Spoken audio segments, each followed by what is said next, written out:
එතකොට මම වැඩිම මනාප ලබා ගත්ත පිළිවෙල දැන් කියන්නම් ඈ. අංක 1ටම වැඩිම මනාප ලබාගෙන තියෙන්නේ අබ්දුල් හමීද් අබ්දුල් කපූර් මහතා මනාප 275යි.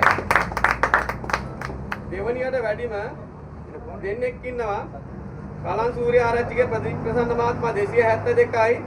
ඒ වගේම සේගු ආද මුදයාලාගේ ප්‍රේම්කියස් මහත්මයා 272යි. එතකොට 2 3 ඒ දෙකට යනවා ඈ.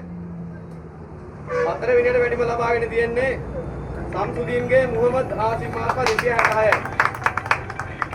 පස් වෙනියට වැඩිම ලබාගෙන තියෙනවා අබ්දුල් කාදර් මුහම්මද් කාසිම් මහත්මයා 260යි. හය වෙනියට වැඩිම ලබාගෙන තියෙන්නේ අබ්දුල් මුත්තාලිබ්ගේ පෞසුල් අමින් මහත්මයා 138යි.